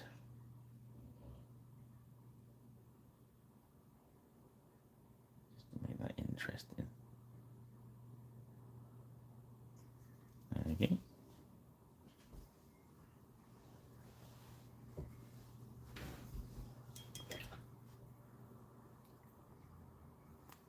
Oh, evening, Neil. How are we? First time watching? Well, welcome. Currently painting Romano Bridge. Very nice.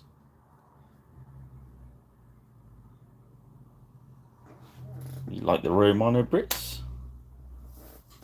I got them in the shelf. Nope, I've put them all in the box. I tidied up a little bit.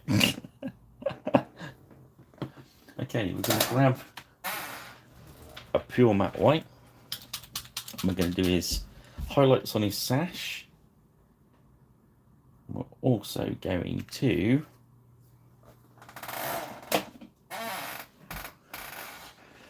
his eyeballs.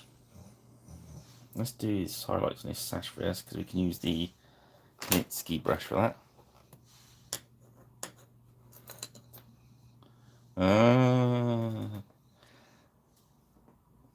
That's right, Rich. You're allowed. Have you got a beer going? So I've put a little bit of matte medium into that. I'm just going to let my brush just gently edge the very highest edges of this sash, just to make it pop.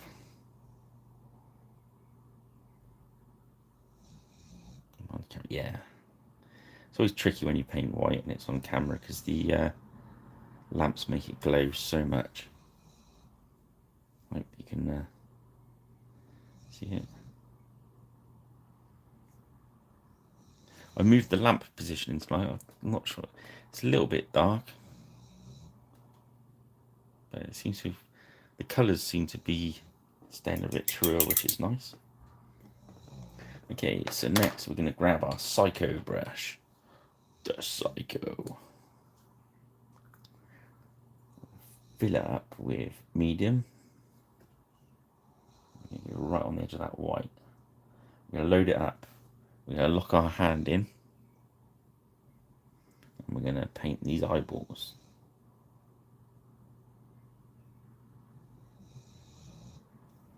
One eyeball. Let's reload.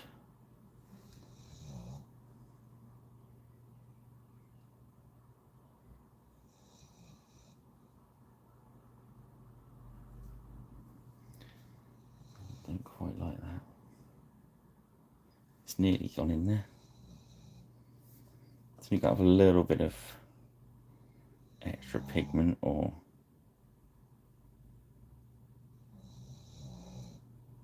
it doesn't quite sit flat. That's better.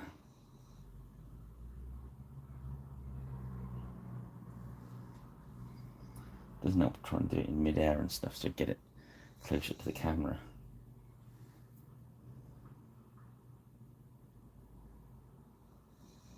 There we go. The white of the eyeballs.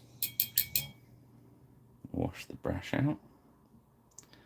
Be very careful with this tip.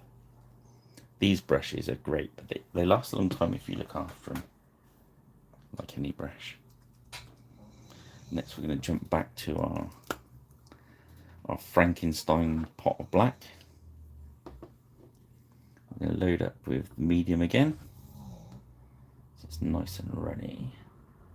Need the black to be able to run straight out. You don't want too much on there. I'm just going to dot these eyes.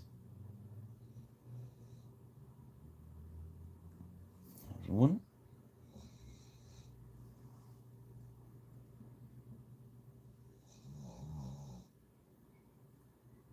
There we go. Wash the black back straight out the brush. That's how I make sure these are clean. And then always keep them with the little lid on. Let's get rid of the black for a minute. Let's go to that part of the show where I'm going to paint the base so we can see what we've got. So we grab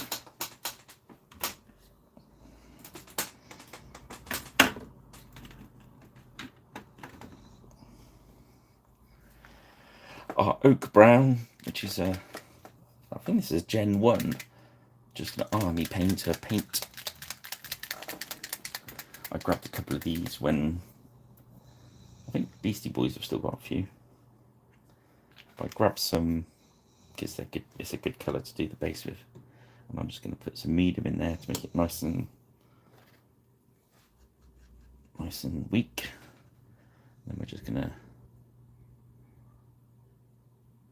I thinned it out with the medium because this pumice, I want the pumice to kind of show through this brown, and it kind of gives us nice free highlights. And to be honest, you don't even have to dry brush it; it's just done. So it's a great time saver when you're doing a whole army.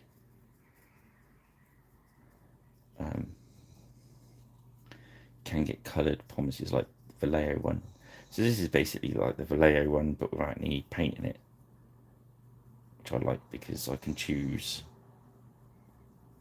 if I want to do a grey base, if I'm doing something that's sci-fi and I want them to be stood on concrete, or yeah, you got it.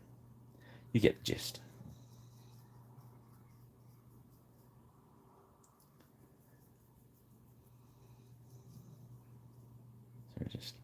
I do it now because I can look at how the just gives you a better idea of how you sit in colour wise.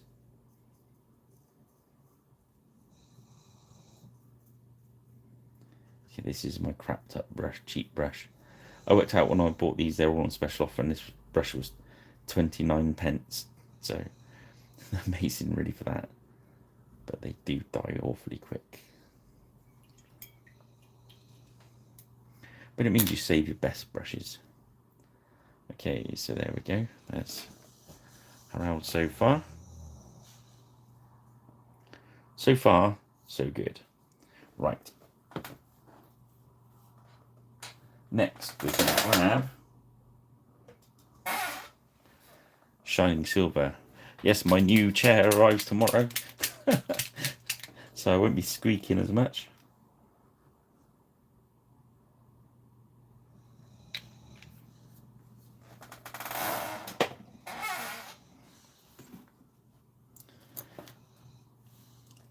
Grab a cheapy brush again. Don't use your good brushes on metallic paints. So now what I'm looking for is, we did the gunmetal and we've obviously put the black wash over them. So now we're looking for areas where we're going to make them shine a little bit. So right at the top, start at the top. So think about this sun is, I like thinking my lamps are a sun, the sun, not a sun, the sun. So just don't put too much on your brush. So around, almost just like gently stipple it on. And as you paint it, it will naturally look like, oh, that's right, that's shiny. There you go, can you see that? So the helmet now looks shiny. If you just paint over it, it's just, you might as well just paint over it to start with. So now with the chainmail, we go across, just let the brush gently touch down, lift it up. Don't paint the whole lot. So just dab a little bit on, catch the odd link here, the odd link there, the edge of his around there, just to make it look a little bit interesting. So again, on these back plates, the light's going to catch that top edge, so we just gently run this silver across that top edge on each row. Don't get anywhere else. There we go. So just make, it's about making areas look interesting. So on here, it's going to catch near his wrist, look, that's the bit that's most in the sun. Some of the edges as it goes up. Make sure that top half you don't get any on, because that's going to be under the shadow of his sleeve. You don't have to get that completely correct, just rule of cool. So some at the bottom, a little bit further up. So this sword, rather than the edge is fading down, so it's going to be shadowy underneath. He's holding it at this angle, so that top edge is going to be where the shine is. There we go. And maybe a bit across the edge of the blade there. There we go. Again, his axe head, that's going to be shiny there. That edge there is going to catch the sun. I think all the way up. And then, funnily enough, that bit there probably would as well. If you're thinking non-metallic metal, that was where the shade, but that side underneath is not going to get any sunshine, so it's just going to stay shadowy. So don't touch it. Can if you like. Don't touch it. Yeah, but you can if you like. But in fairness, you save yourself a lot of time by not doing the first couple of processes, because otherwise you're just overpainting. There we go. Anywhere there's gold, gunmetal, we can drop a bit of this on.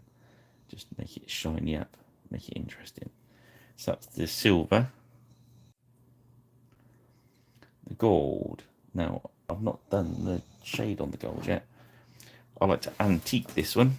So this is a mixture between Reichland Flesh Shade and Army Painter, the old Flesh Shade, with some medium in it. But if you've got just either of those, they will work. I'm just going to load my brush out with it, and anywhere where there's gold, I'm going to load as much of it as I can on there without it going over everything else. This is where you want it to be a bit of a tea stain, because it works for you. But I don't want to put it on that white, so I'm being very careful. Yep, you've heard it, Rich. I'm being careful. This is going to give it that sort of antique burnished gold look, which we all want our gold to look like, don't we?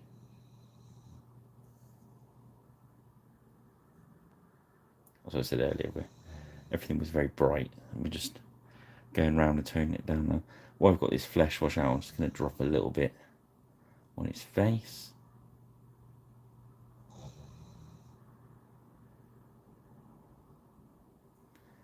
Wash the brush out. I'm going to take a little bit out from next to his eyes. There we go.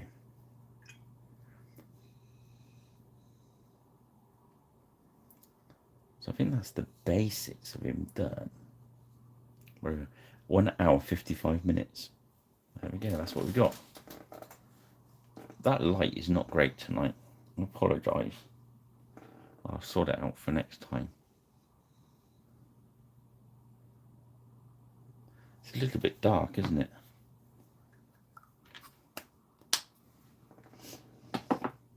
My old lamp was much better for the video. These are good to paint with, but don't seem to do the video as well. So that's his basic paint job, I think. The next is fancy pants bits, I suppose, because people like fancy pants bits. I've done everything else, just double checking. Yeah.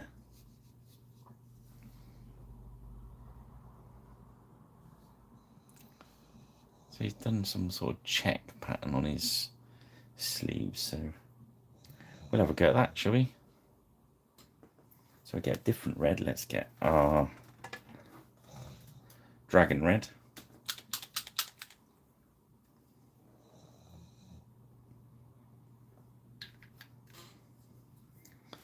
And I'm going to get my drop, and I'm going to put a little tiny drop next to the red. Because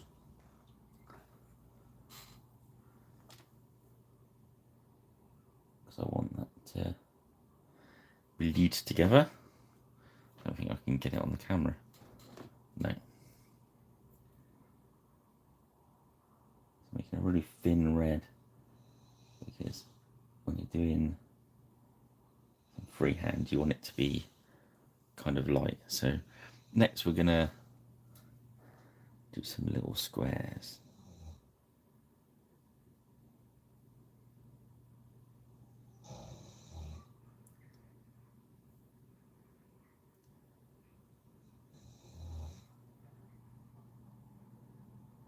It's all about getting the paint loaded into your brush right. Being nice and gentle.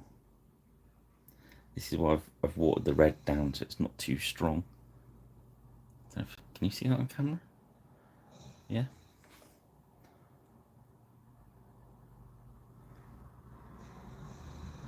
Then we're gonna go inside the box. Little X.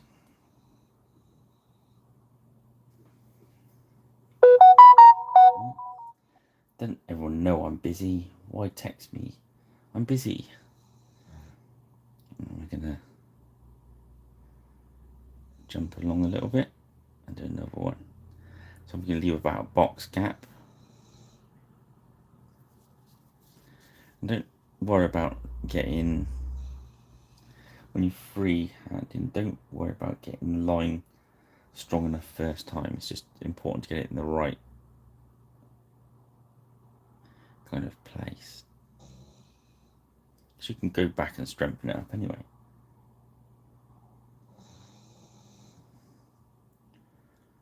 So there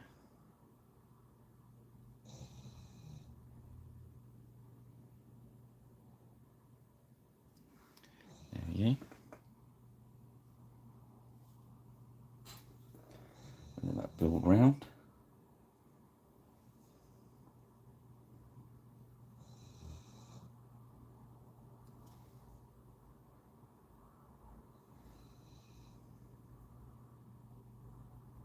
So these Psycho brushes are really good, but I've noticed you buy one and you first get them and they're not so good.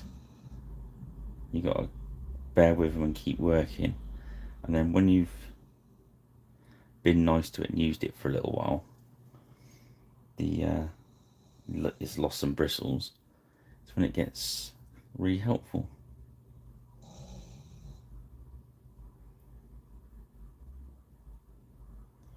This one's going to get a little bit lost in that fold, but that's fine. Okay, so we've got them going all the way around the bottom of his sleeve at the moment.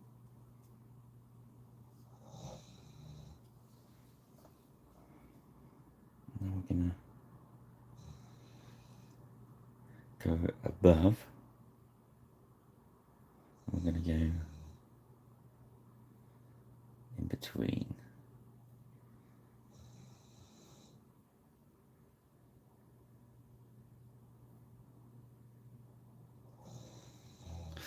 Somebody's going to get a surprise on eBay when they buy this one. So again, I'll go in off center to the first two.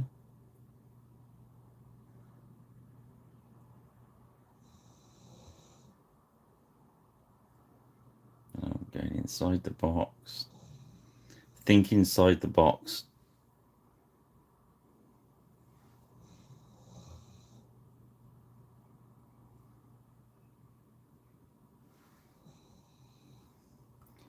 Again, I'm making sure I put, there's loads of medium in that red. It doesn't have to be that strong, because but it has to be the right consistency to run out the brush properly. It's far more important. That's what's nice about these Fanatic paints. There's even thinned down. There's plenty of thing. And every so often, just wash your brush out, because it not having many bristles, it will paint does dry, and it clags up on the brush. So let's have to see if I can get. So there we go. The pattern's building up now. Look.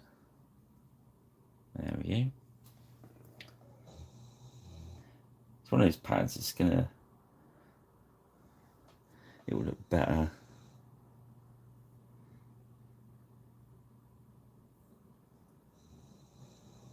in the flesh than on video.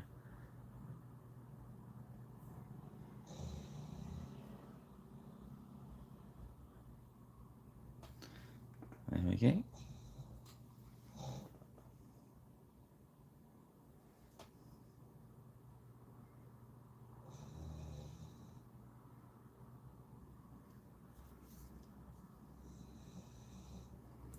Just laying down that little square, and crossing, moving on to the next one. You take a bit more time over yours than I am here. There we go. So that's that sleeve done. That's how it looks from a distance, you know what I mean? So it's going to work from a distance.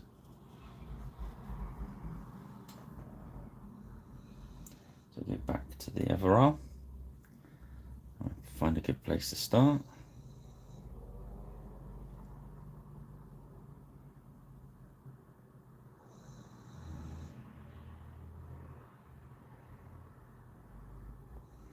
Yeah, I've often got two of these brushes going at the same time. So there's a second one of these I use over there that's not, I've not worn in yet. He's getting there. But I'll do, when I'm doing some shields and I know I've got a bigger pattern, I'll do it with that one, just to get him, just get it sorted. Cheers, Kubla.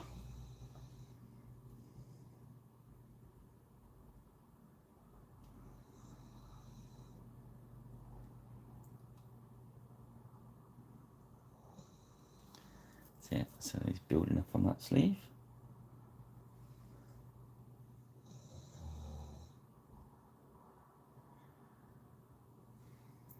This is just patience, needs this sort of painting.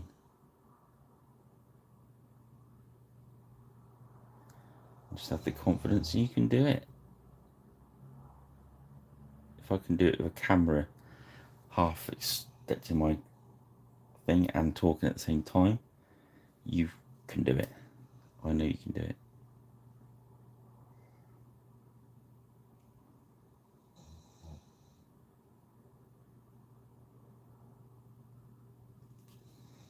You don't have to be completely 100% on these, because there's folds in the material. So as long as you're getting there, as long as your painting is suggesting it, the viewer's brain will do the rest for you.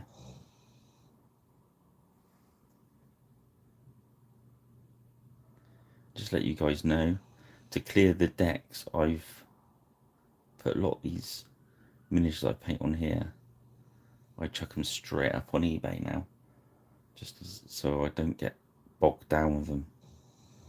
So if you want to grab yourself one of these warlords, just have a look on eBay. Sorry about the plug, but yeah, if you look up for 99p guy, you'll have just 99p guy. There we go. So Now we'll just go around the bottom. This one will probably be on there tomorrow if you look. Oh my god. You can have this film star.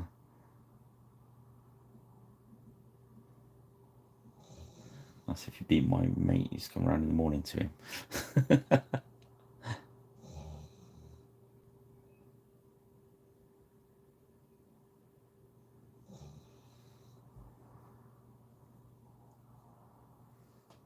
So I'm just working around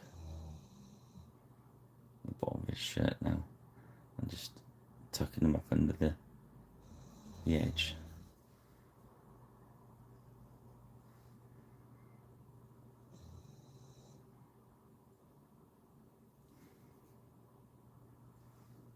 Because I'm only doing half ones down there, I'm not actually being too worried about whether they're perfect or not, because they're going to be caught up underneath the armour and what have you. So as long as there's the suggestion of them being there, that's fine. There we go. Let's give that brush a wash and see what we've got.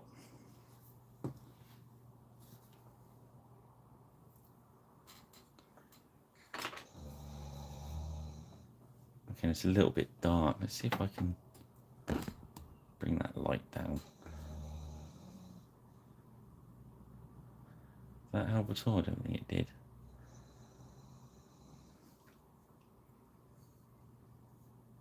I think that made it worse, didn't it? Let's put it back to where it was. Oh, sorry, I banged the camera now. Please stay still, camera. Sorry, that was all at sea then, wasn't we? It was like proper pirate rich paints. Okay, so we've gone to 2 hours, 8 minutes. So we're going to call it there, I think. We'll call him done, shall we?